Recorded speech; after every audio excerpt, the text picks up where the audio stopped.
Welcome to the Anti-Social Podcast. My name is Andy Dowling. This is episode 164 with art director and photographer Liam Wong. But before we kick into that episode, we, being Lord, that metal band that I play bass in, has a new album coming out very, very soon. And if you've been listening to this podcast for the last several months, you're probably sick and tired of me talking about this album that we have done nothing about as far as announcing anything. We have been working really hard behind the scenes. But stay tuned. We are so close to announcing this album. So you can go over to lord.net.au in the meantime, especially if you haven't heard of the band before. We've got our whole back catalogue, we've got video clips, we've got Spotify playlists. It's just really, really easy to get a taste of what we're all about. There are also social media links to all the platforms, Twitter, Instagram, Facebook. Well, I don't know, there's a whole bunch of others that we've no doubt on YouTube as well. So as soon as we announce something, if you're following us on any of the socials, you'll be able to get an alert straight away. So the best way to get this information ASAP, because, you know, these podcasts, sometimes they're a little bit delayed. So you might not get that information as quickly as you may desire. But go and check it out, lord.net.au. We've got a new album coming out really soon. I am stoked and so pumped about the music. It is really, really good. If you guys have loved any of our stuff that we've done before, I think I'll put money on it. I'll put something on it. Maybe I shouldn't do that. But I believe there's a very high chance that you guys are really going to enjoy this. So stay tuned very, very shortly, hopefully before the end of January. But I don't want to put any extra pressure on anybody, so we'll see what happens. Lord.net.au. Check it out. Because I'm a bit of a podcast maniac, I also have a second podcast called the Self-Starter Podcast. So if you're interested, it's all about small business, self-employment and freelancing. So if self-employment is something that floats your boat or you've got some interest in, and depending on what stage of your journey, your self-employment journey you're on, you could be ready to launch your own business. You could be doing some freelance work. You could be doing a little bit of work on the side, some contract work, getting a bit of extra pocket money on the weekends, whatever it might be. Go and check out Self-Starter over at selfstarter.com.au. You can check out the podcast. Season 1's wrapped up as of the end of 2018. Season 2 is going to kick off in June of this year, 2019. And in the meantime, I am recording Season 2, but also producing a lot more blog content. So for anybody listening at the time of this episode coming out, you would have seen that I've finally pulled my finger out and started kicking back into blog posts. So go and check out selfstarter.com.au. Go and check out the podcast if you haven't already, and also go over to the blog section and read some of the little blog posts that I've been putting up on different topics that link back into the episodes from Season 1. So there's lots of content there. If you know of anybody that needs a little bit of a kick and a little bit of inspiration, then maybe Self-Starter's for them as well. So go and check it out, selfstarter.com.au. Thank you. This week's shout out. So if you are new to the podcast, each and every week I thank somebody that supports me or the band or whatever I'm involved with. It doesn't matter. And it can be in a range of different ways. It could be leaving a review online, you know, whether it be Apple Podcasts or Stitcher or Facebook or whatever. It doesn't matter. A bulletin board, whatever. It could be a guest recommendation. It could be buying a t-shirt from the online store. It could be shouting me a beer via the PayPal button over at andysocial.net. A message of encouragement, whatever it might be. It doesn't matter. It helps. It keeps this whole thing moving, and it's ensured that this podcast continues to go week on week, and it's just a lot of fun. But your contributions just make it that much easier. So thank you so much to everybody that continues to support me. However, each and every week I thank one person. It's my little way of giving back. It's the least that I could do. And I put someone on public record and just say, look, thank you, appreciate your support, and explain what they've done to contribute to my happiness. And it means a hell of a lot to me. So this week's shout out is for Sarah Payton, or Patton. I should say Patton, I think, because it's double T.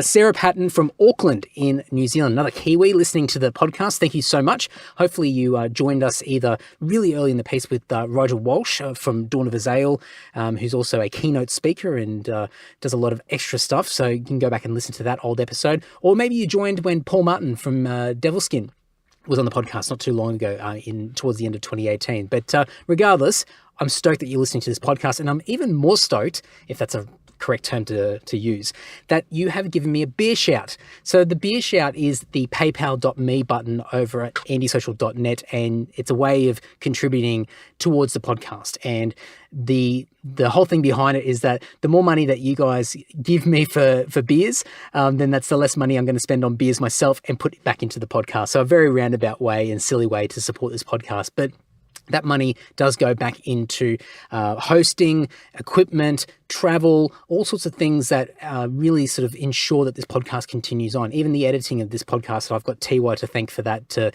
who really ensures that this podcast continues on. So all these costs do add up, and these little contributions mean a hell of a lot to me. So Sarah did shout me a beer and a nice little generous gift that she's provided, and added a little message, which was really cool, saying that she really enjoyed the Shivani Gopal episode, which was episode 142. And Shivani is the founder of a movement, a website called The Remarkable Woman, and she's really talking about equality in the workplace and just in general. And she's created this platform to empower women. And so maybe that answers my question from before. Maybe Sarah found the podcast through Shivani's episode. So I'm stoked that you love that episode. Thank you so much for the beer shout. It means a hell of a lot to me. When you hear this, please send me a message with your details. I'm going to find something lying around to shoot you out in the post, because we all love getting something in the mail, and it's the least that I could do. So thank you, Sarah. Really appreciate it. Thank you. This week's episode is with art director and photographer Liam Wong. I discovered Liam not too long ago. Like a lot of people, discovered his photography, and he is an incredible photographer and he's only picked it up in the last few years. He put out a series of photos a little while back called Tokyo Nights, and for anybody that loves synthwave music, and me being one of those people, will really get something out of his photography. He uses very sort of Blade Runner-esque sort of vibes with his photos. He's got this really cool color palette of purples and pinks, and sort of this fluorescent sort of palette, which he sort of gets into in this conversation. And it's just really cool. Really cool photography. So I'm not going to try and explain. I'm hopeless at this stuff. So you can go and check it out over at liamwong.com. But we talk about a lot of this in the episode. He is one talented guy. He is also the art director for Ubisoft, which is one of the biggest gaming companies in the world. And I will put my hand up. I know bugger all about games. I haven't played games since, I think, probably early high school when I was playing Duke Nukem 3D. And before that, I think it was like Commander Keen, Secret Agent, Scorched Earth, Treasure Mountain, Heart of China. They were on like 3.5 inch floppy disks. I think I had to put like 5 of them in or something like that. So that's showing my age now. So I haven't really been exposed to a lot of gaming in more recent years, but I believe he's done some work with Far Cry 4 and Assassin's Creed. Forgive me if I got that wrong, but I'm pretty sure that's what it is. But being the art director of Ubisoft, he's obviously had a lot of involvement with a lot of the work, a lot of the games that have been produced. He's just a really, really talented guy. He's done so much. I am completely envious of what he's been able to achieve in such a short space of time, and his talent is just, it's incredible. So enough gloating from me. liamwong.com is the best place to go and check out his work. He's got all his social media handles and links all in there. And one final thing before we kick into this episode, there are a couple of slight technical difficulties in this chat, in a couple of little spots along the way. So TY has been an absolute hero and cleaned up this podcast really, really well. But you will notice there'll be a couple of little things along the way. So just take it with a grain of salt. You'll still enjoy it. Well, I'm assuming now. I still enjoyed listening to it, and I hope that you'll get as much out of it as I did. Enough of me crapping on. Please enjoy this fantastic episode with Liam Wong. So I think the best way to kick it off is how I discovered you and your work. And no doubt you're hearing all these different stories over the past couple of years in particular. But for me, obviously, with a lot of other people, I've seen your photography work and the photo series that you put out, Tokyo Nights. And I saw it, and I'm pretty sure I saw it from a retweet from the synthwave band The Midnight.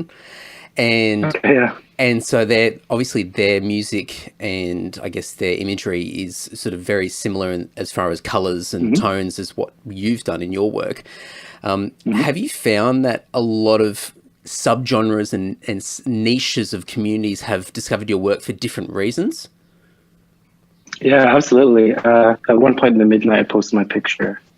I think they hadn't credited me, and then I think I replied, and they tagged me, and then followed me. But I love their music. When I try and think about other places, I think when I first started, I would get a lot of like sad posting Facebook accounts would like post my stuff, and they'd put some like deep quote, and I would just get all the time, especially like uncredited, or I don't know, I just load my feed, see one of my rain pictures, and it's like some really depressing quote. So there's like a lot of that kind of stuff, synthwave, outrun, and then like general like photography stuff, concept artists would share it, that kind of stuff. But yeah, I kind of lose track of it. So whenever I speak to people, they'll say, "Oh, I saw your work here," blah blah blah, and sometimes I'm like, I have no idea what the thing is. Kind of just spiraled out of control. And one thing that I've noticed is there's a lot of other photographers out there that are doing similar type of work to what you've done. Mm-hmm.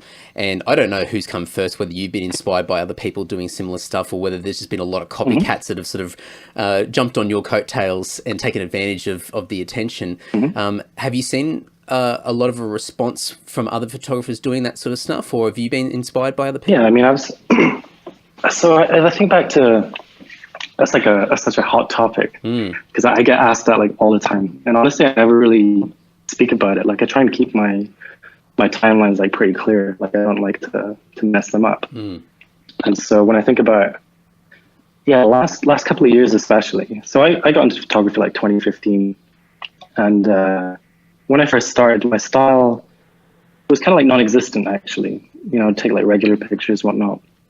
But because I work in video games, at some point I kind of decided to kind of mishmash that and cross it over. So you have like super saturated colors, maybe the content of the shots are reminiscent of video games, stuff like that. But I was also inspired by Sid Mead mostly. So he was like the main concept artist designer on films like Tron, Blade Runner, of course. And his paintings are like exceptional. And so a lot of my work was like channeling his work. And also another photographer called Fan Ho. And then I think at some point I decided I want to kind of like brand myself. And so I started moving towards a very consistent color palette, which is something I focused on my day job, which is like directing style guides. So I think about typography, color, trying to create something that's unique and like memorable to keep stuff like on brand. And so when I started to do that, I kind of gone for like this kind of purple look that was channeling things like vaporwave and outrun and synthwave stuff. But then also just like, I don't know, video game stuff that I was inspired by. In the last couple of years, there has been like an influx of the kind of people that create similar work. And like every day I get tagged in people's stuff that's like not even mine. And it's kind of weird. But at the same time, like I can't like own something, you can't own a shot. What I guess I do roll my eyes at, and I say this one publicly, is when people kind of go to the same spots. And when I think about Instagram as a platform, it's like it kind of promotes that. Everyone wants to go to the shot that, I don't know, has a lot of exposure, so they go there, retake the shot, do the same colors. And it's kind of, it takes away what like the fun is behind photography, like wandering around and stuff. You're sort of just fabricating a particular setting just to sort of emulate what's already been captured. So it sort of loses the whole energy behind the original shot. Yeah, and I honestly, I think it's like, everything's a copy anyway. So when you think about like any other industry, it just happens a lot. So it's not like a surprise to me that, people will see something that's popular and it's like doing numbers. So they want to kind of emulate that. But that it's kind of, they lose their own voice in the way they create something that's like a copy of a copy at that point.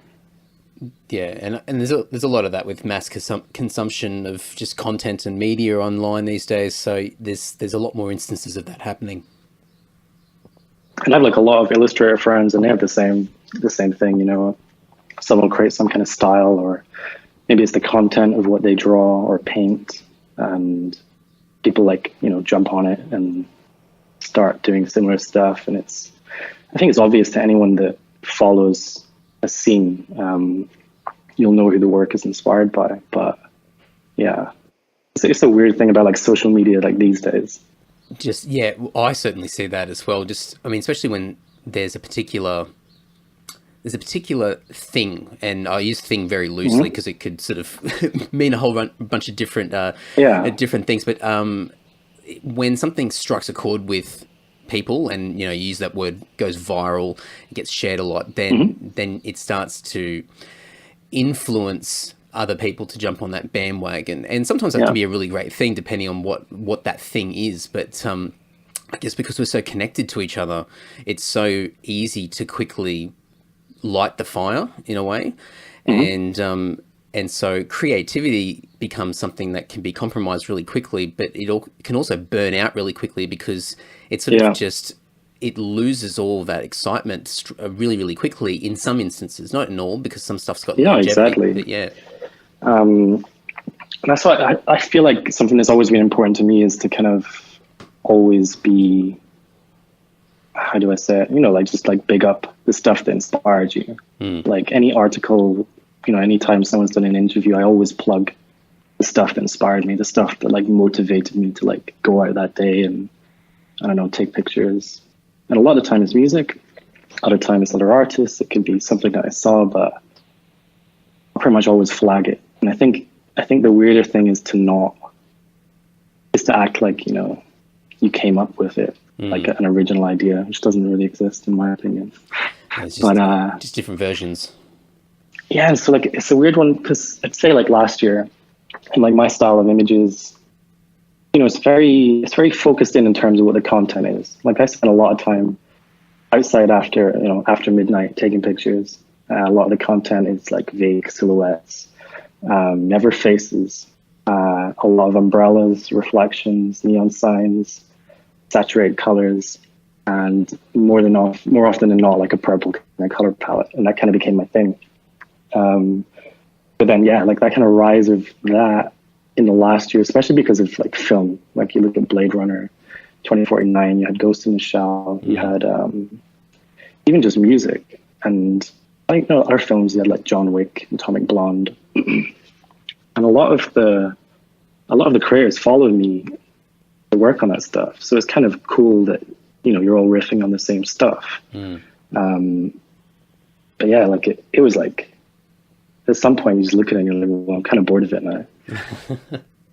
And so often like a lot of times, like I just kind of disconnect from social media. I don't like using it because I like to just make art. And when I make art, it's often for myself, and then I'll share it when I feel like it. Yeah.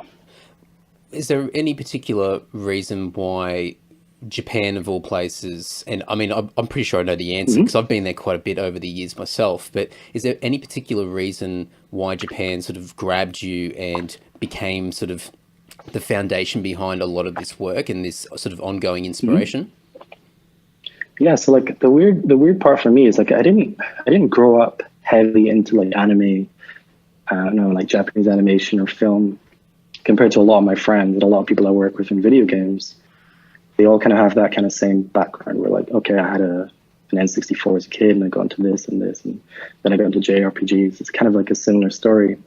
But for me, I was never, I don't know, I wasn't absorbed or, brought up on that kind of culture. So the first time I went to Japan was 2014, and that was for my job, so at Ubisoft. And so I got to do a press tour, and they asked me like, "Oh, do you want to go to Japan?" And I was just like, "Yeah, fuck it, I'd fucking love to go to Japan." Because why not? And I was there for 2 weeks, and I didn't have a camera that time, so I was just there. And it's weird thinking back because I didn't really do any research into this, into Tokyo. I didn't know where to go or what to look at. It was just me and a workmate, and we just kind of went around checking stuff out. But then, I think it was the year after. That's when I bought a camera. Because I really wanted to get into like to video, into film, just for fun. I'd watch a lot of stuff on Vimeo, and I'd get inspired by that kind of work. Especially there was one video in particular, I think it's like Memories of Tokyo, and it was all shot on a Canon 5D3, and a guy uses magic lantern. And I remember just staring at it. I was just like, wow, this is like, that's what I want to start doing. And at some point I just didn't end up doing video stuff. I ended up doing photography. But when I think back, it was kind of like that trip because I saved up for the same camera that I saw this guy using, and I was like, that's what I want to do. So it was also the first year I spent away from home at Christmas. So it was kind of like, I was kind of like in a, I don't know, screw it mode. I just want to go and do this. And I stayed there for a few weeks. And that was like the start of my first photo series. And so there was like it only rained one time. And so I took good pics, and I wouldn't say that so like lightly now, because back then I was just like, I didn't think much of them. But when I look back at them now, I'm like, those are like decent mix. I've tried to go to those same spots and take the same pictures, but like the moment isn't there. And so, you know, I've been back so many times to Japan now. And so every time I try and just find different things to take pictures of. But yeah, like the first time I went, I was totally fascinated by the city. I think as a creative, it's just a really inspiring place to be. You meet a lot of people, I meet a lot of other creatives, but even just as a graphic designer, seeing the typography, the signage, that kind of stuff, like really, I don't know, just motivate me to just do all kinds of stuff. When I first went to Japan, I can't remember when it might have been. It might have been 2005, and I was just absolutely blown away. I was overwhelmed by Tokyo and by Japan in general, just because I guess coming from Australia and maybe from a lot of Western sort of countries, probably it's the same sort of feeling where it's almost like an alien landscape. It's so different and so unusual, and in some ways very opposite and absurd compared to what many of us are just used to.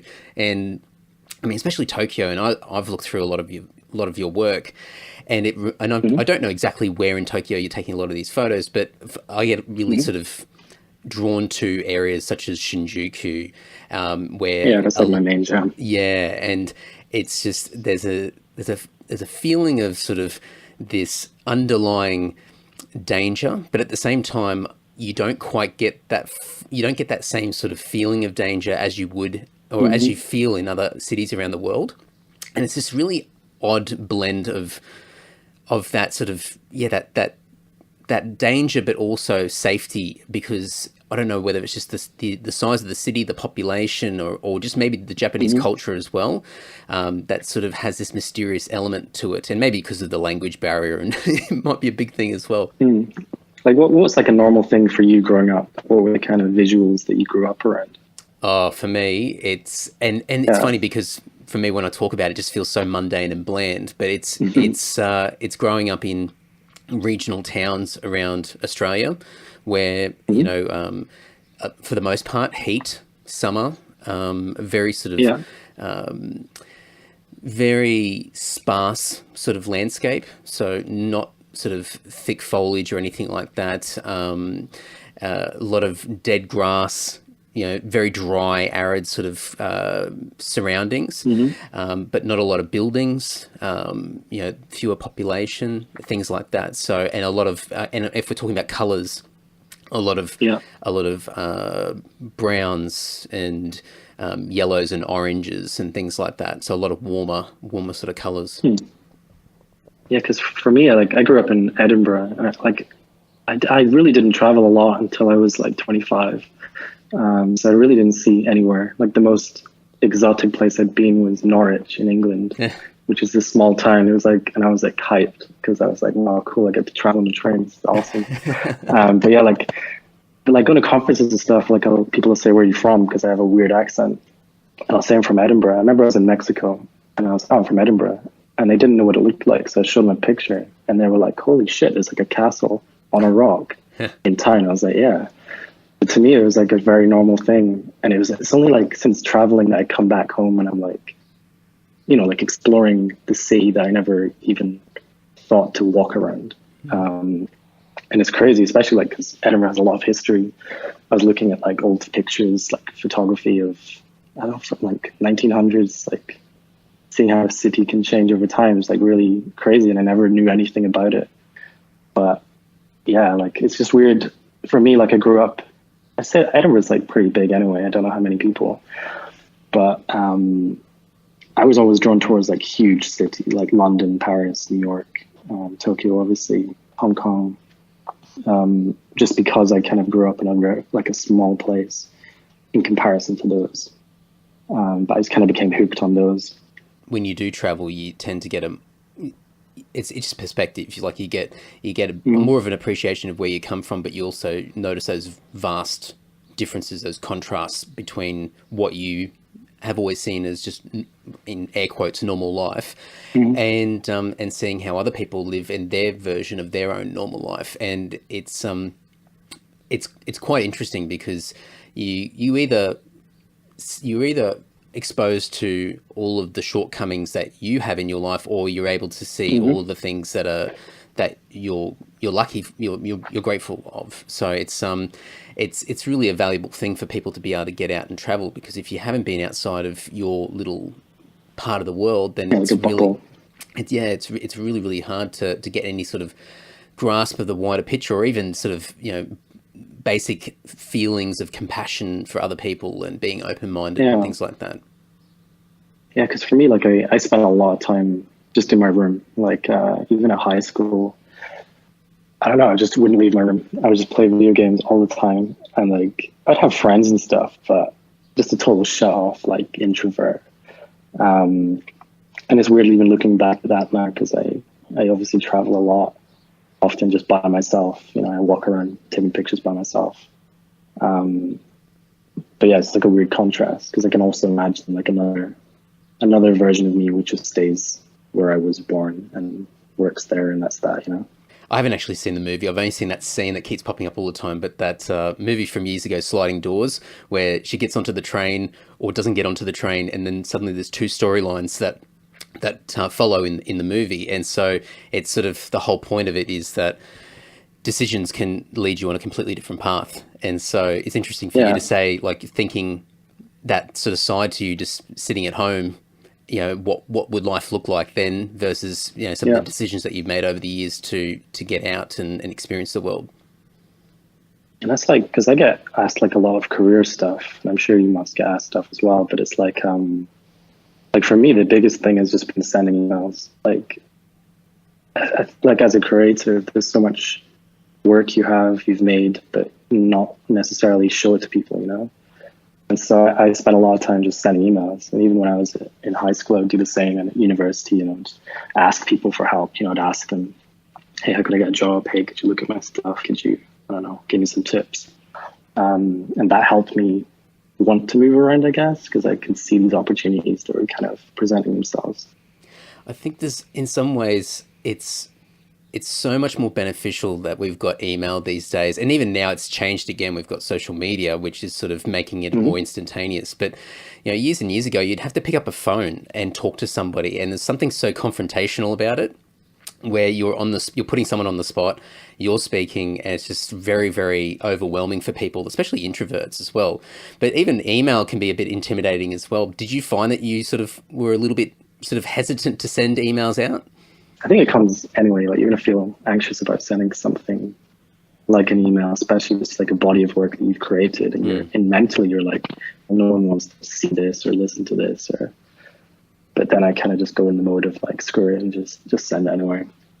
Because like either they'll reply and be like, hey, this is cool, we'd love to do something, or they, they just don't reply, and that's that, and that's fine. But yeah, I kind of just go for that scattershot approach of, put your stuff out there, see what happens. Was that the sort of process that you took when you got your opportunities to first relocate out of Scotland and do your work with Ubisoft and things like that? Was it a case of you just throwing yourself out there to as many different places as possible to see whether people would find interest in what you're doing? Yeah, for sure. I mean, so for me, I went to university for 4 years in Scotland. And then, it was my third year I made a video game. And then even that, I didn't even think to make video games, because I kind of thought that nobody could have a career in that. It was a weird thing back then. It's not even that long ago, but you'd be like, if artists can't make money, then video game developers certainly can't make any money or make a living. So for me, I made a game at some point, and then it did well, and then I had a lot of interview offers. And one was actually to stay exactly where I would be, which is Edinburgh. I was at Rockstar, and it was for GTA 5, which is weird to think about because it didn't come out like that long ago. And I was as a graphic designer. And so back then I moved to England. I worked at Crytek, and I was working mostly on user interface, graphic design stuff. And I moved more into marketing, art, I guess. Anything that was graphic design based, 2D elements. I wanted to kind of move elsewhere. So I sent my work out to a bunch of places. In the US and Canada and Europe, and kind of went with the flow. So as Ubisoft, it hooked me up with the one I was most interested in. Was that unexpected? I mean, even though you did put yourself out there, was it unexpected when that offer was put in front of you? Yeah, and it's scary because like, you know, like a job offer to move country to a place you've never been. I was 20. I want to say that's right. I was 25 when I moved to Canada, and it was a director position, and I had 2 years experience. So there was all of this kind of just uncomfortable decisions, you know, like, do I move? Do I not move? Do I just stay where I am? It's probably more comfortable. Do I even have the experience? Will I join and get fired after like 2 weeks? All of that stuff like rushing through my head. And at some point I was just like, yeah, fuck it, I'll just go anyway. And it was great, like terrifying at the start, but great. Like, you know, I think one of the best things about working for such a big company is just the amount of talent that's there, like the amount of subjects I can tap into from other people. Like, if I was struggling with lighting, or, you know, wanted to learn 3D or game design or marketing especially, I learned a lot. Just from sitting next to marketing directors and stuff for years. So yeah, it was incredible. But another one of those things in retrospect, version of me would just never have went. I would have just stayed in England probably. Do you think that marketing experience helped you with your own, and I hate to use the term, but it's probably the most accurate thing, but your own branding? Do you think that marketing experience helped you put yourself out there? Yeah, because I mean, graphic design and marketing go hand in hand. Mm-hmm. And even for like photography, I picked it up to learn more about graphic design. Mm-hmm. So you have like layout and, I don't know, you know, you have all of the graphic design principles. But where you take that even further is definitely the marketing side. And if you look at like analytics, or if you look at, I don't know, understanding what your audience is, what it's made up of, like that played a huge part in me even just using any of those platforms at the time. And I don't, it's not something I focus on a lot, but I just have that experience from, you know, being sat next to a team that creates press releases, creates, you know, events, planning stuff, and works with external companies or artists on like contracts and figuring out all of that kind of detail. It's just experience I picked up passively, you know. And I guess, I mean, obviously there's a high level of expertise there, especially in that industry, but also I guess in companies of that size as well, because when, and we sort of spoke about this earlier, where, you know, we're in such a high volume of media and content that keeps distracting us all the time and trying to sort of try and get our attention. It's distracting us all the time, and so your marketing is so critical to be able to cut through a lot of that noise, to be able to direct the attention in the appropriate way. So you have to strike, you know, in the right way that's going to spark emotion and spark interest from the demographic or the audience that you're trying to capture. Yeah, for sure. I mean, even like, if I think back to something like Instagram, like people at the time, even artists, you wouldn't know if you posted a specific time of day based on your audience, you will get higher engagement. And I would just kind of play on that. Like I realized most of my audience was actually in Europe. And so I'd find like a sweet spot where people in Europe were, you know, their days they already started in the morning. And maybe people in North America were just waking up. And so I would post around that time. Because also on the flip side, you have people in Japan who are going to bed. And it was just a perfect time to post stuff. And like it's like weird things like that shouldn't really exist, but it does, you know. And so like something I do mostly on Twitter. Like if I've not posted anything, I'll just kind of go through my timeline and just retweet people's stuff, just as a way to kind of bump them. And maybe they get some work from it. Maybe they get some followers, or, you know, at the end of the day, more people are seeing their work. And I think, as anyone that has, I wouldn't even say large following, I'd say just has a following, it's just a good thing to be able to do that. That's what I love about Twitter. Yeah, and I think, I mean, it depends on how you look at it, because it's unfortunate that there's so many great pieces of work and creatives out there that are putting out this amazing this amazing work for other people, but often gets lost in the mix of all that noise. But it's also exciting, I guess, from somebody that consumes a lot of the creativity, where you're never short of anything, and you can go digging and find the most, the most unusual stuff and unexpected content that many people have just ignored, and it's exciting in a way, because it's sort of like you go digging for treasure in the depths of the internet, and it's quite good. It's not great for the artist, of course, because there's always a challenge there, but from a consumer point of view, you're never short of amazement when you're looking for sort of creative pieces of work out there. Yeah, I love that. Like I'm saving stuff like all the time. Do you have a Pinterest account? I do, but I suck at it. I'm not that good at it. But for me, yeah, like so you just see your mind like mapped out and just into like little groups and stuff. So for me, it's like mood boards. They're just, one might just be called like aesthetics, and I'll just pin anything that just has a vibe to it. Have other ones where it might just be concept art, and I just have folders and folders, and like I just have a random name so no one knows it's me. It just says like a letter or something. But yeah, it's just a crazy way to, and it's something I always say to people who are kind of hitting a creative block is, just start saving stuff into folders, and at some point you'll get inspired enough to kind of mix some ideas around. And that's kind of what I do every time. With, I guess, your role as an art director and doing a lot of freelance work, and also just thinking about what you said earlier about being a bit of an introvert and sort of your earlier sort of time in high school and things like that. I mean, you've done a lot of work for major global brands over the years. How have you sort of overcome your own sort of your own challenges with dealing with these big global giants, as far as, because from a freelance point of view, you have to be able to have that ability to forge a relationship with a client, and you're going to be dealing with a whole range of different clients. Did you have challenges trying to work that out, or do you take any sort of approach to be able to be fluid with the way that you deal with so many different people? Yeah, I think the very first time would be when I got put into a leadership position as someone who's, I'm confident in my art skills, I'm confident as a person. Whereas, you meet people where it's the opposite, or they're like a hybrid, like they can just do either or. For me, it was like I was good and felt good about my art, but not so much as a person. And so, yeah, when I started, like as a lead, you have people below you, and so they're artists and they're trained, and they have the skills. For me, it was my ability to kind of be confident that they could deliver on it, and I just never had it.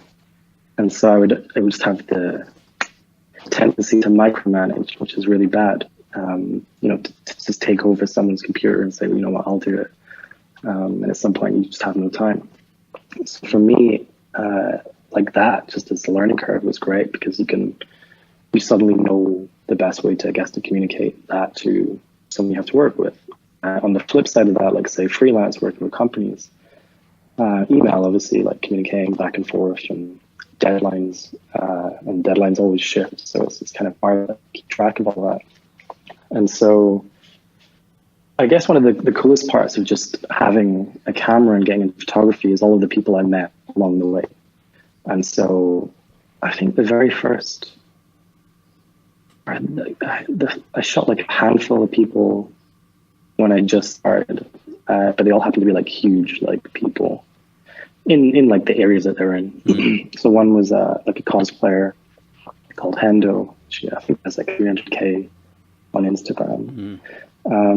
One was a Japanese band who like have over like 1 million followers or something. One was like one of the biggest models in Japan. And like, anyway, for me, it was like the shortcut to like learning fast is to be around people that are used to dealing with experienced people, because I'm going to learn faster. And because of their experience, let's say it's for taking portrait pictures, they already knew like, I don't know, their best angles, and they can have that experience. And I was able to learn a lot faster than, say, if I got my mum and I said, "Mum, help me get good at portraits." So yeah, like for me, it's like surrounding yourself by people that are way more talented, and especially in areas that you'll never have that experience. And so yeah, there was another guy I met was a DJ who goes by the name Danger, a French guy, wears a mask. And I listened to his stuff at university, and I just fucking loved his work. At some point, I sent an email to his page, and I was like, hey, I'd love to take a picture someday. And his manager actually replies, and I was like, oh shit, that actually worked. Yeah. And then he's like, hey, I'll be in Montreal. And I was like, cool. And he was supporting Porter Robinson at the time and Madion. And they were like massive as well. And then I got to go on stage, take pics, took one of my friends. And that was like a surreal experience, because I don't do big pictures, and I don't do, you know what I mean? So, but suddenly I'm on the stage, and like one of my favorite musicians, I get to meet him, and I was just so inspired because he makes all of his artwork himself, does all of his press stuff, his merchandise, his music, just everything, just by himself. And I'm just like, wow, that's cool. But he was also like very similar to me, like very like introvert, like, you know, shy kind of person who didn't want to be overwhelmed with people. And I'm sure you must get that a lot in like the music. So yeah, for me, like what's helped me like come out of my shell is just meeting people. And also like you have this expectation in your head, like if you meet like a huge musician, that they're going to be like rock star mode, and they're going to be, I don't know, outgoing as fuck and just in your face. But really they're just, you know, just regular people, and they're just great at what they do. You know, they find success in the stuff. And it was kind of like looking past, I guess, what you see as a person online. And you know, I got to message Zed followed me one time. You know Zed? Or I've heard of. He's like so he does a lot of like, you know, music. I think he has billions of plays or something ridiculous. But he followed me one time, and then I guess last year, towards the end of last year, I got to go on stage at Ultra Japan, which was again just bizarre because I don't do that kind of stuff. But then meeting him, we were just talking about Overwatch, and I was like, cool. Like I did not expect that. And so yeah, just like at some point, like just realizing that people are just, they're just regular people, and you'll find something in common, and I think that really helps. Whereas a lot different is like businesses, where you're not really dealing with creative people, you're dealing with like, I don't know, marketing people who are not necessarily like creatives and stuff. With a lot of your freelance work, are you completely freelance now, or are you still doing, because I don't think you're still with Ubisoft anymore?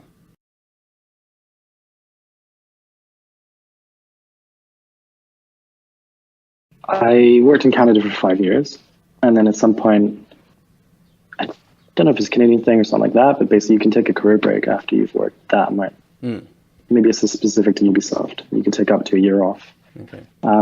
So right now I'm like 6 months without being at a desk, which is kind of blows my mind, because I guess I was just, you know, used to that. Like Ubisoft's still my second job. I didn't work in like a bar to do a paper round or anything like that.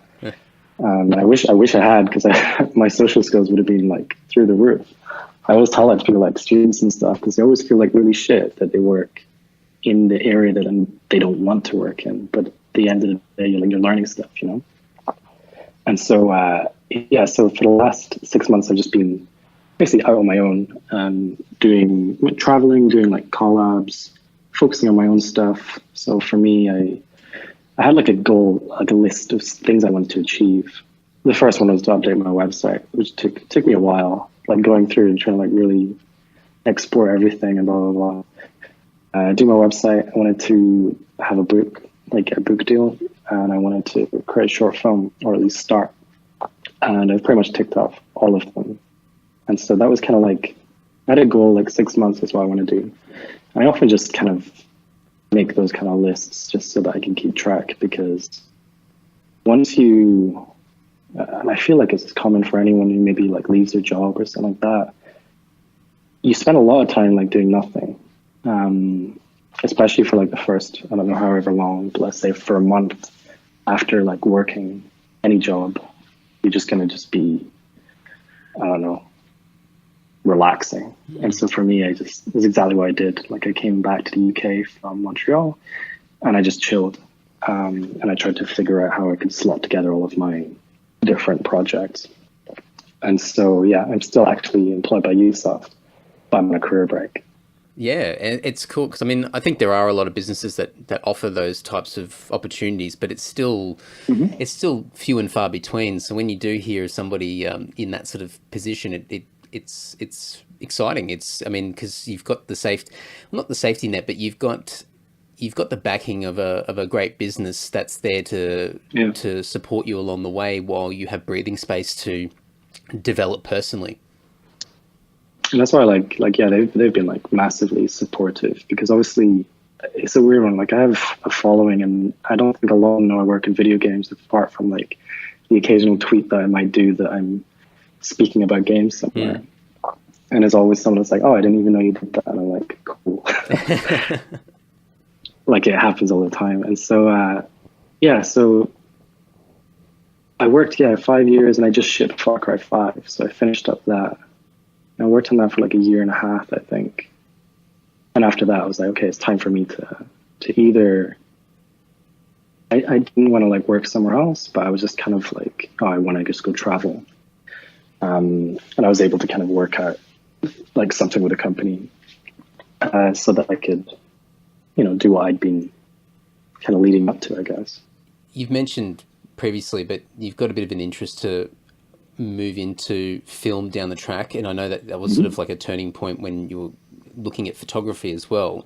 Is that still something that's sort of in your vision, as far as, is that a short-term thing, or is that something that's going to be further down the track that you want to sort of gradually gravitate towards?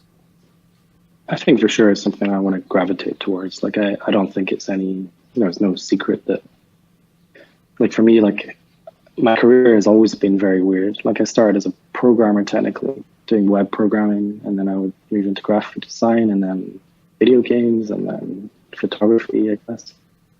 So I kind of just always go with the flow. I've never like really limited like creativity. Like I just have the urge to kind of make something, and whether that's a game or a film.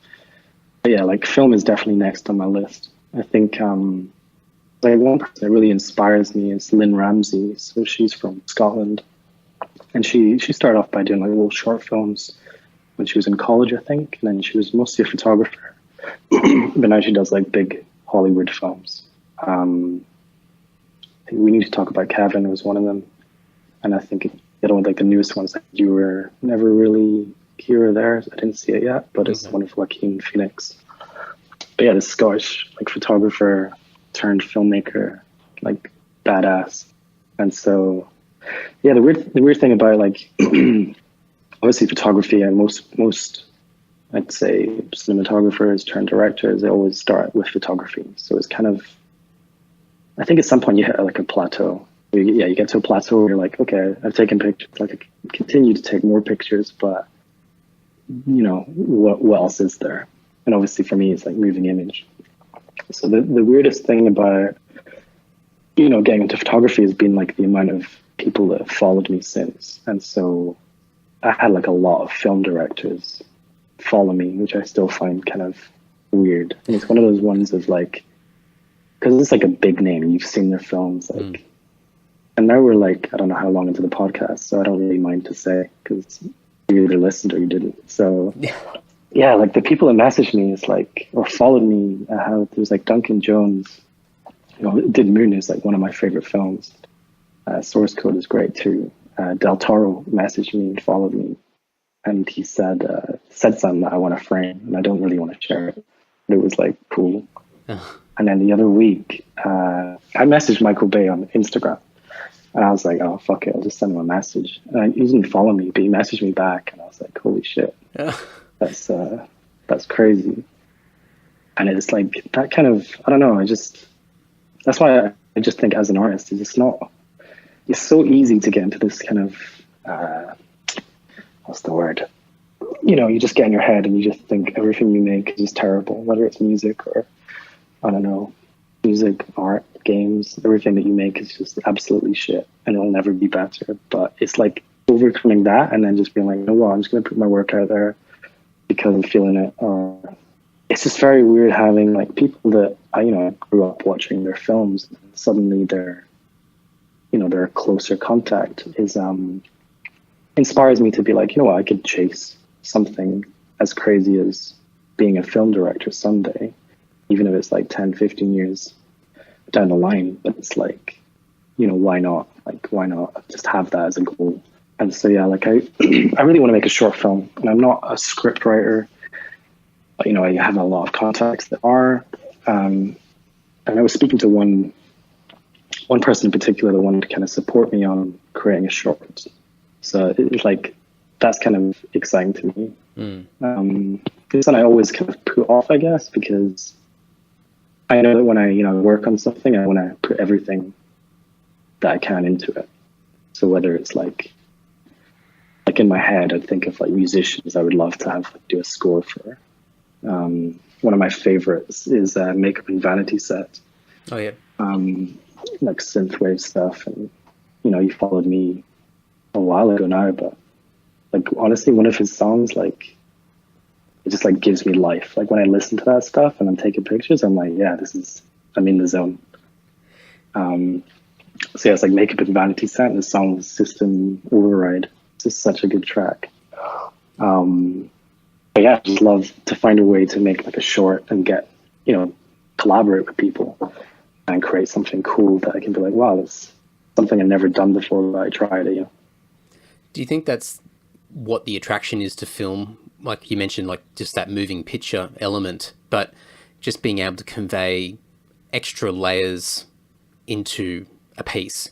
Like, you know, obviously photography is sort of one-dimensional in some way, but, and, you know, you've got the old saying that a picture can say 1,000 words, but I guess with moving picture, being film, you can add sound, you can add obviously the movement in there, you can scope, you can pan, you can add a lot more in so that the viewer can digest a lot more information. Is it that flexibility or that liberating sort of element to it that is attractive, or is it sort of like, even just for you having like a particular song that strikes a chord with you, it becomes like the soundtrack to the environment that you're in? And that's why I think music is so important for people, because it becomes nostalgic over time, and when you hear a song, it throws you back to a defining moment or an area or a smell or whatever it might be.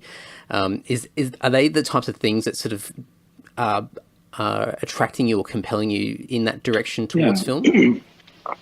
So yeah, when I think about like the stuff that I love just creating in general, like it comes back to the look and feel. So what I do in my day job, and when I started, I was a graphic design director, and so I would focus on look and feel, the visual identity, how you could use color and all of this stuff to convey the feeling of what the product is.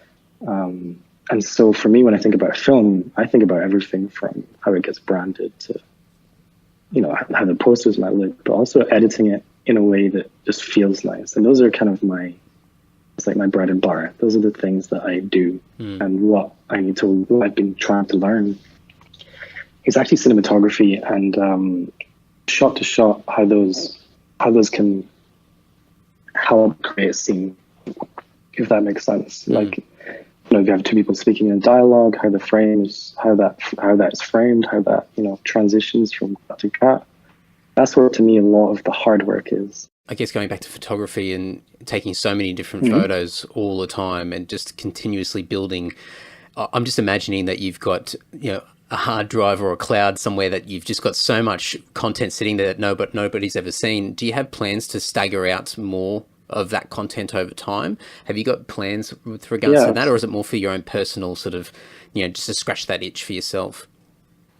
For me, I have like hundreds of thousands of images that no one has seen. And I have a lot of people always ask me like, hey, do you ever take pictures outside of Tokyo? And I'm like, I have like hard drives of pictures of Paris, London, Boston, Chicago, New York. I went to Israel. I've got Hong Kong, a whole Hong Kong series that I'm going to show next. Been to a lot of places. I just never really shared them. And it's not because, I guess in a way it's like staggering. And I guess it also comes back to where you ask me like, oh, I've seen a lot of stuff that maybe looks like your work. It kind of feeds into, well, you know, I'll post it where I want to post it. Because it's also like when you engage, you consume a lot of content, it's very easy to be inspired by the latest trends. And I think if I just made everything look the same, it would get very boring very quickly.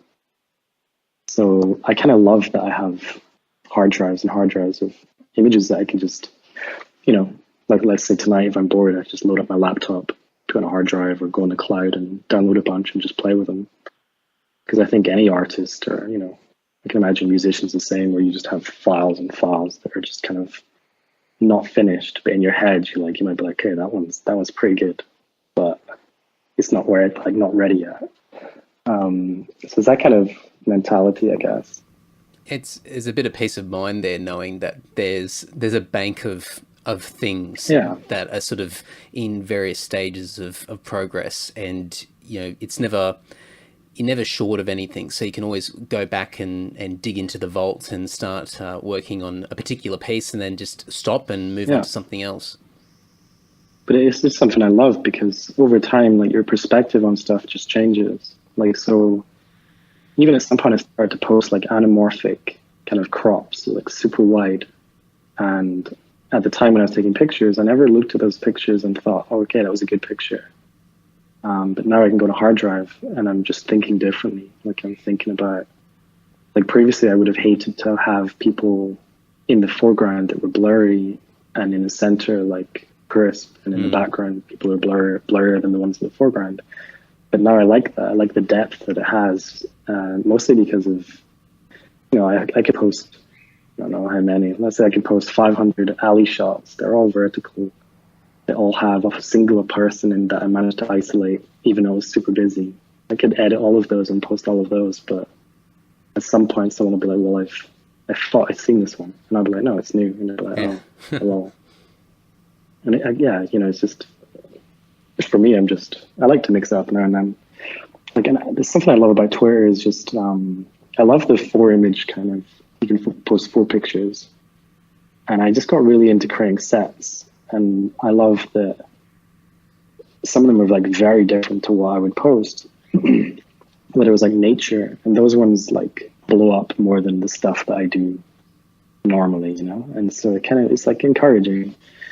And motivates me to go back or take different pictures or go through my hard drives for the ones that I kind of just ignore. And I was like, And it just means that you're not confined to one particular topic or theme or whatever it might be. You've got the flexibility to be able to move, and you can see little examples of that working when you put it out publicly, and you can see the response. So it's validating to know that, you're not confined just to one thing.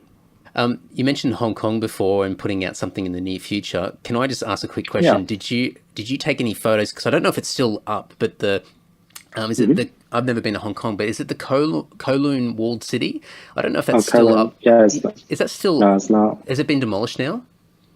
Yeah, it's demolished. But there is a great photographer that took pictures of it. I want to say his name's like Greg Girard. Okay. I think it was like a French sounding name. But incredible pictures that are like just have that vintage feeling. Yeah. And so I'm sure he did like a whole series on Kowloon, the walled city, and it's just insane to look at. So yeah, like Hong Kong was a weird one to go to, because like I'm technically half Chinese.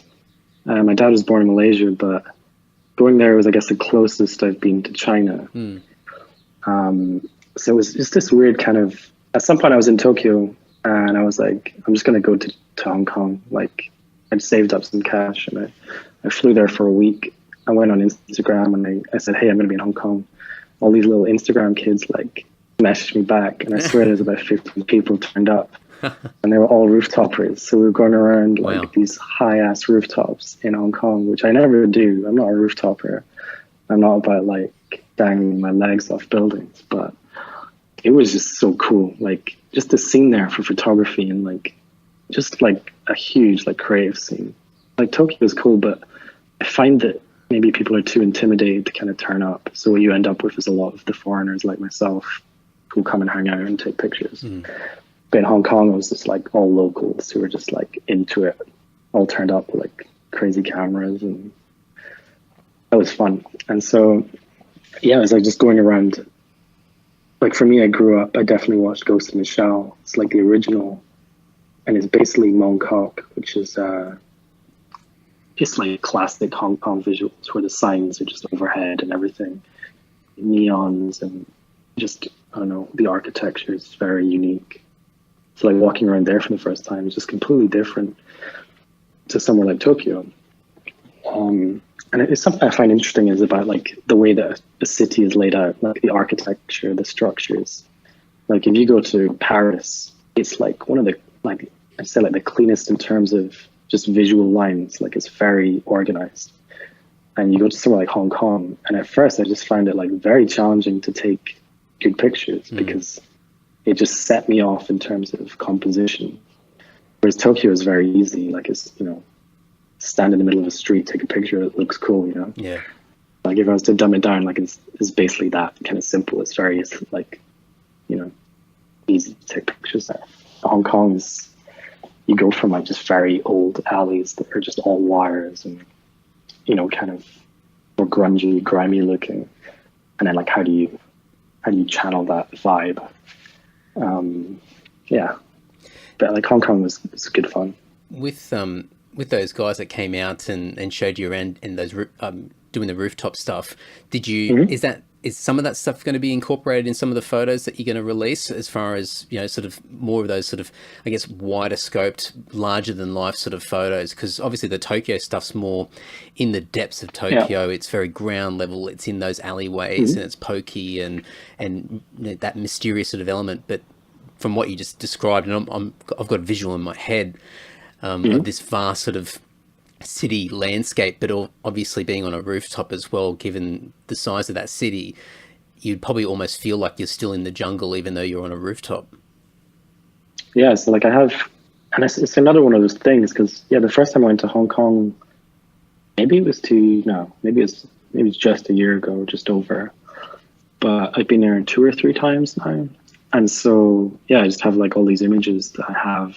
Some are rooftops, some are maybe the more touristy spots. But yeah, like I think it's important to kind of take a step back and then think, okay, well, what haven't I tried? And like one of them is definitely like cityscapes. Like I just never did it.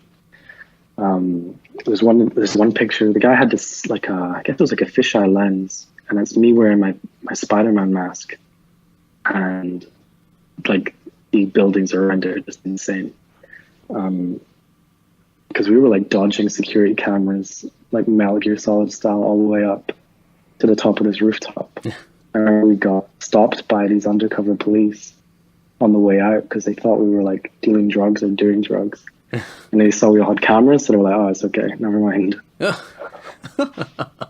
But it was insane, like climbing, like, because this is not something I do, but like climbing up these ladders and stuff, and suddenly like on one of the tallest buildings in Hong Kong, and the cityscape is just actually overwhelming.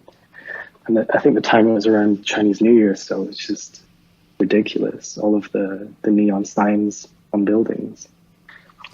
And so, I mean, that those types of feelings that you would have had at that time, and I'm just trying, I mean, even just listening to you talk about it, I'm sort of channeling a little bit of that, and just from, you know, obviously being a bit disconnected from it, not being there, but I'm getting some of that energy. Is that something that you will be trying to channel through the photos that you select and separate, to try and put out there, to try and just, I guess, share some of that feeling that you had when you went through these experiences yourself? Yeah, absolutely. Because I just feel like taking all right, so like a normal night for me to go take pictures, I often just pack my bag. I have like rain covered everything to the max, because if it's going to rain, I'm like protected. But then just have all my gear, mostly me by myself walking around taking pics.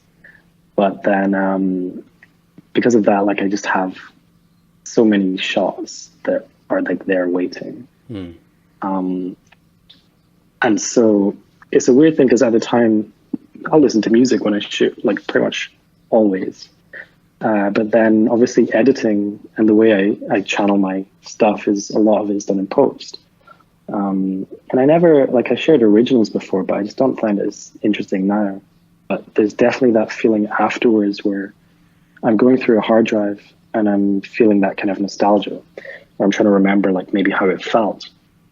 And so I posted 4 pictures I posted them on Twitter first, and I just put like Ghost City, which is like one of the songs in Ghost in the Shell, like the original, and obviously Hong Kong.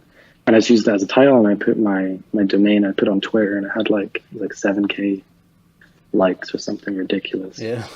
But it's very like depressing looking, and I'm channeling like super, I don't know, dystopian vibes rather than like, oh, look how beautiful this is, and in the rain. Like, it was none of that, and it's very much just like, you know, for me, like how it feels when you arrive into Hong Kong and you get like, say, a taxi into somewhere like Mong Kok.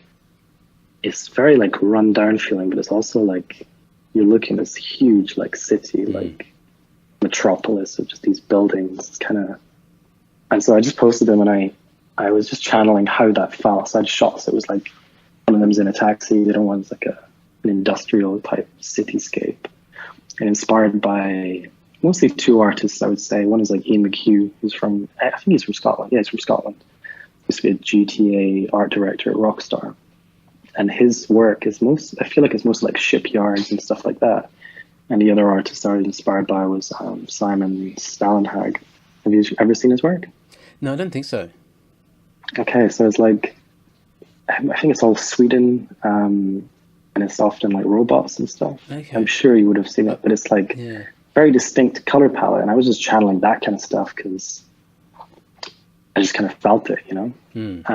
So when you see that with the structures and maybe the color palette and the way that they're framed, you get the same kind of vibe. And that's what I love about just different cities and how they feel. Like, you know, how can you communicate that simply through the color and the content of the shot? I mean, you mentioned a few times about sort of obviously music sort of accompanying you through these processes when you're out there and creating, you know, taking photos and documenting everything, and even sort of, I guess, sort of post production as well. Do you use like platforms like Spotify at all? Yeah, of course. I have like premium Spotify. Do you? I mean, I don't like. Oh, what? Sorry. Oh no, I was going to say like I only use it to listen. Yeah, I was going to say, just listening to sort of some of your comments about sort of the soundtrack element, the inspiration, and sort of having music sort of accompany you. It'd be really cool for people to be able to use a playlist that's created by you on Spotify, a public playlist that can capture the sounds, the sound or the soundtrack to the visual element. So it's sort of like the stepping stone between photography and film, where somebody can listen to a playlist of curated music that you've put together that sort of complements that visual aspect that you're putting out there. And it's a hard one to do because everybody's going to have their own interpretation of it's like anything with art. But sometimes those emotions that get sparked from a visual can really sort of be amplified by a particular sound and a particular song or things like that. So when you're mentioning that, I thought, I wonder if you've got Spotify. I wonder if you do playlists and things like that. No, I have one playlist that I think I put on my Instagram one time, and a bunch of people followed it. Okay. But it's like a synthwave playlist. Okay, and it starts with Night Call, oh, nice. which is probably like the most generic song ever, but it's like, you know, it's expected.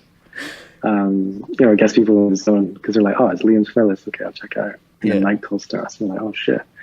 But then I think I have like, there's this other song, like the second one on it. I think it's called like Waiting for a Sign. It's this amazing video. I'll send a link after.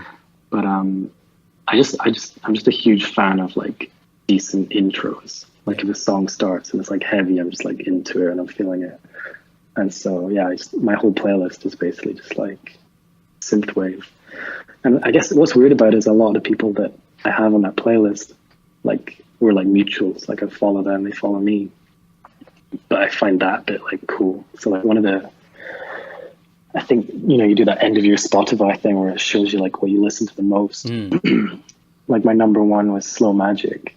Do you know Slow Magic? Yeah, definitely. Yeah, so he followed me a while back, and he's like my number one played, basically because there's like one song, and I swear I had it on repeat for like hours. And it was Corvette cassette, just because it's like a very, I don't know, just a very upbeat song, and I can just listen to it and chill, and there's no lyrics that, I don't know, offset me or I start singing along or something, you know. but yeah, it's just like, I just love that I've been able to, you know, meet different creatives just from that. Do you find that when you are working, because a lot of the stuff that you've done over the years involves a level of focus which I think I would absolutely love to have. Like I really struggle with sort of sitting in the one spot and really working on something to the degree or detail that sort of level of focus needs. And does things such as a song on repetition or things like that help you sort of get into that flow, into that state where you can really sort of, I guess, be completely immersed in what you're doing? Yeah, absolutely. Like, I just feel like I concentrate better if I can find one good song and I'm just like in the zone. So yeah, often if I'm doing like a set of images, I'll just try and find a song that feels like how I want to channel the image. It's always been important to me. Like, one time I did a talk at GDC, which is like a game developers conference. And I was talking about graphic design, but I was talking mostly about like look and feel. And like one of the best examples for me has been Seven. You know, the movie Seven? Yeah. So it's the intro titles to that. I think it's like Kyle Cooper. But everything is just perfect because from the start of the movie, you already feel everything that movie is going to become. Just from the content. And I think it has Nine Inch Nails playing, you know, the contrast in typography, which, you know, I don't know, it's just like a perfect intro. And that's something I just always loved about graphic design, is just channeling a feeling and trying to make it accurate to what it is. And so, yeah, all the time I just use song titles as captions, because it often helps me, I don't know, evoke a certain feeling, or it also just helps me keep track of the amount of images I must have in the rain that are like purple. Oh, so you mean sort of like a working title for something that you're working, like something in progress, or your final sort of... No, like, yeah, I'll just take pictures and I posted one the other day and I just wrote Busted in Blue because I was listening to Gorillaz. Cool. And it's, you know, it's kind of like a heavy song. And I was just like, oh.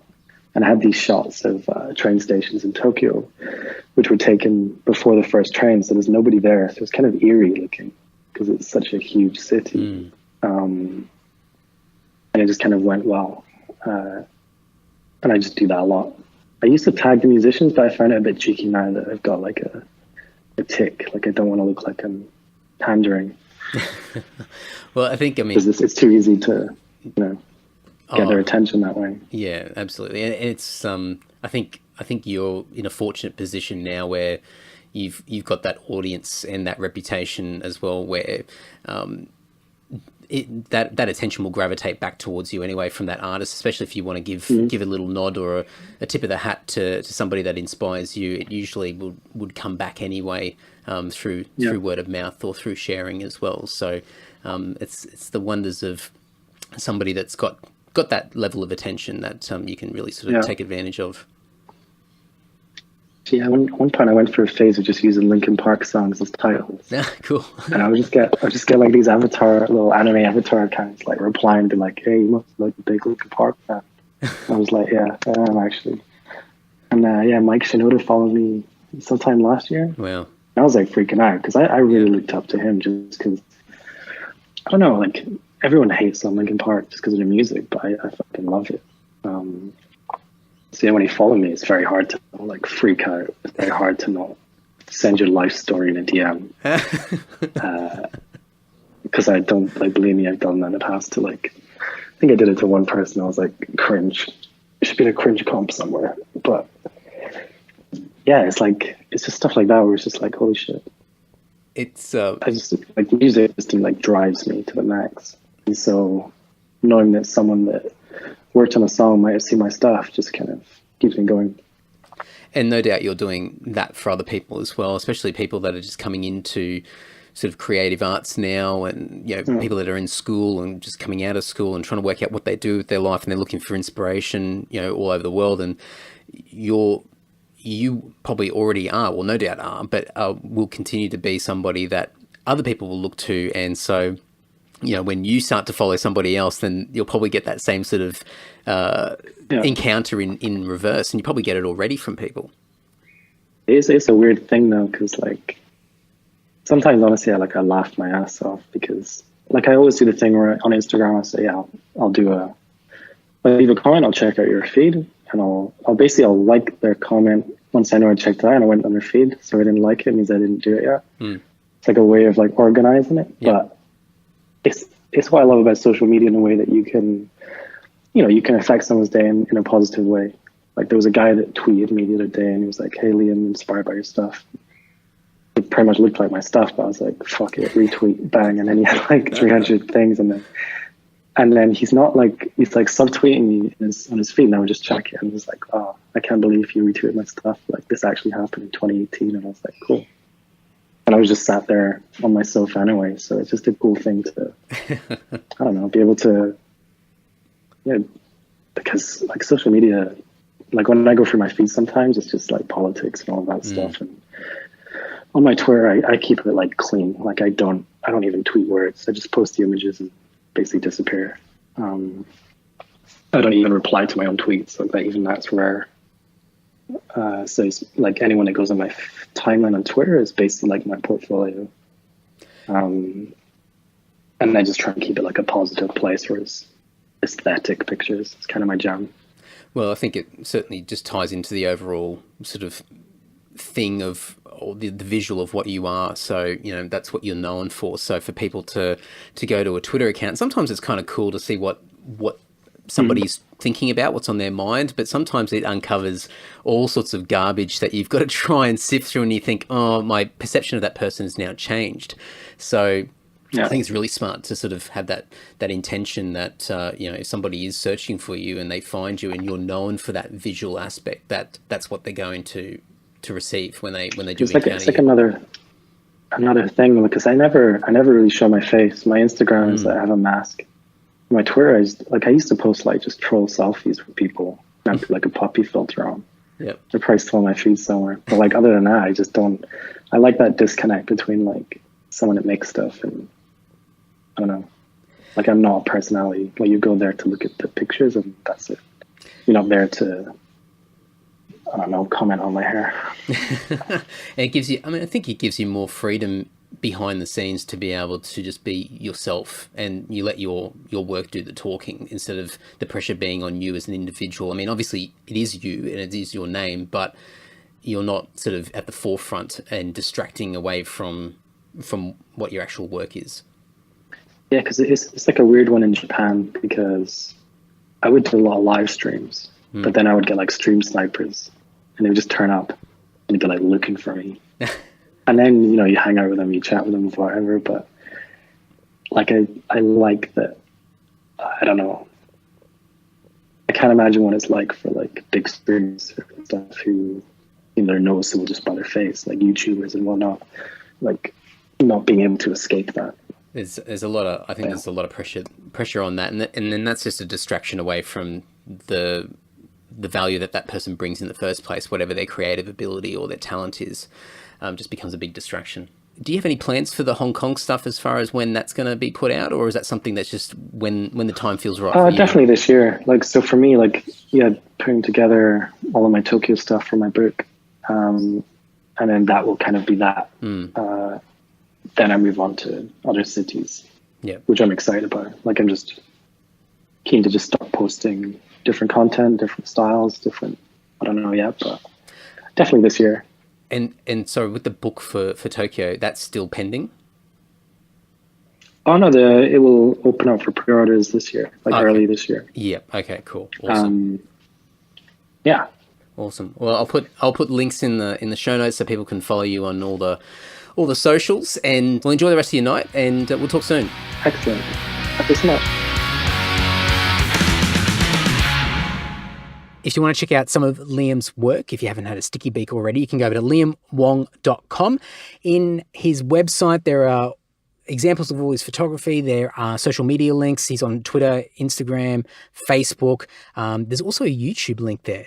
And you'll notice when you click on that, there are no videos on his YouTube page yet. So I don't know whether there's some work in progress there, but keeping in mind what we just spoke about in this conversation, it might be worth subscribing and just waiting. So I've done that. So I've subscribed to his channel with no videos, but I wait patiently for what he's going to put up there. I've got high expectations, so we'll see how that goes. But liamwong.com, go and check it out. I'll have all the links to everything we discussed in the show notes over at andysocial.net, or you can click through on your podcast player as well. I really went to town with the show notes on this because there were so many really cool things that were discussed.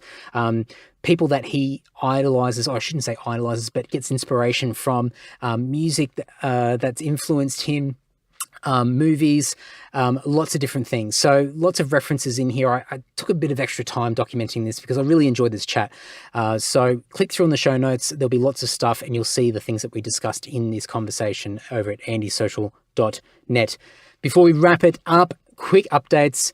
Trying to get consistent with these updates. Lord. Tim has flicked us through one of the final cuts of the video clip for the first song off the new album. All stuff that none of you guys know about or have seen yet. Looks cool. And there's a few extra things that Tim's got to add in there, but we're almost there. We're almost there. I keep telling you guys, it's not far off. It's not far off. I keep meaning it. And, we're getting there. Long time coming. We've sent some stuff off. I think I mentioned in a previous episode, sent some preview songs out to different people to, I guess, gauge some interest and look at opportunities. But regardless of that, that's all on the side. We still have a plan in place as far as what we're going to do and how we get this album out. So lots happening behind the scenes. Not a lot that we can discuss, but as I said at the beginning of this episode, I can't remember when I record these things. But if you've liked our old stuff, you're going to really enjoy this. There's a real mix of everything that we have done in the past. It just celebrates metal, our love of metal, and it sounds really cheesy, but we've just tried to, I think we've always had a conscious effort to try not to be too genre specific in our music. We just embrace every part of the entire metal genre that we can and take the little bits that we love. So I think we've done that really well, and I think we've extended on that with this album as well. So I think you guys will get a real kick out of it. But stay tuned. There will be merchandise. There will be new music. There'll be lots of stuff coming soon. So stay tuned, and lord.net.au. Go and check that out. Self-starter update. As you folks know, season 1 is over. If you haven't heard the podcast or you haven't heard the wrap-up episode, which was released at the end of 2018 in December, you can go over to selfstarter.com.au or search for Self-starter in your podcast player. Go and listen to that episode. It's a bit of a reflection episode, just touching on the year that was, what I learned over season 1 and the different people I spoke to, and where I hope the podcast goes into 2019 with season 2, etc. Lots of things discussed in there, but go and check that out, or just go and check out the podcast if you haven't already. Season 2 is going to kick off in June, and I'm started recording season 2 episodes now. I want to try and get them all recorded in advance before June, so I don't have to keep chasing my tail after June, which will probably happen anyway. But if you know somebody, any guest recommendations, someone who has their own business, someone who's self-employed, a freelancer, somebody that earns like a little bit of extra pocket money, maybe a little side hustle, something interesting, a little bit of a revenue earner that's unusual, or maybe it doesn't even have to be, just really simplistic. I'd love to cover lots of different stories, unusual, very normal. I just want to teach people and show people that there's a whole range of different ways to earn money, and you don't have to work a shit job if you don't want to. It just comes down to degree of effort and creativity. And I hope that my podcast just, sparks a few thoughts and ideas and inspires people just through the stories of others. And so go and check it out if you haven't already, or maybe you know somebody that could get something out of this podcast. While I do all of that leading up to season 2, I'm also putting out more blog content. So for anybody that's been following the podcast, I have been a little bit relaxed with the blog for a while, but I have a stretch goal to get X amount of blogs done by June, by the time season 2 comes out, which is basically blogs off the back of each episode that's been released so far. So I've got quite a few drafted, and I have the content there. It's just sitting down and actually physically doing each one, which does take a bit of time. They're not great, I will admit, but I enjoy doing them, and I believe that there's something in it for everybody. So hopefully somebody gets something out of these blog posts, but it's my little goal to see whether I can do it or not. So lots happening with Self-Starter. If you've never heard of it before and you still hear me crap on about it, go and check it out, selfstarter.com.au. We're done. Episode 164 in the bag. There are some absolutely awesome guests coming up. I have recorded a bunch in advance. January has been action-packed. I have recorded so many. I'm going to New York in February I think I fly out on the 21st of Feb, and I get back into Sydney on the 5th of March, something along those lines anyway. So if you're from New York, let me know. More than happy to catch up, have a drink. More importantly though, or I shouldn't say more importantly, but also something to think about, if you know anybody that lives in New York, and I'm not talking about celebrities or anything like that, but if you know anybody interesting that's based in New York and you think they might be really good for the podcast, let me know. I'm going to take my gear over. I don't know whether I'm going to record anything, but let me know if you got any suggestions. I have hit up a few lofty people that are based in New York or around that immediate area, and you got to be in it to win it. So we'll see what happens. But I'd love to consider anybody's suggestions. So if you know somebody that's based over there doing something really cool, could be an Aussie, working over there, or an actual local. So let me know. Love to hear from you. I am batch recording just so I don't have that pressure of trying to do podcasts while I'm overseas. But obviously, if I can record some extra ones while I'm in New York City, then I certainly will do so. But yes, lots of great episodes coming up. Some really, what I would think are unexpected guests. But I'll let you guys decide on that. But I'm really excited to share these conversations with you. So stay tuned. Episode 165 is going to be out next week. Until then, share these episodes around. Keep supporting the podcast. Thank you so much for listening to me crap on right now, because I'm just talking and I don't know what I'm about to say in the next word in this sentence, except for, okay, I'm out. Bye.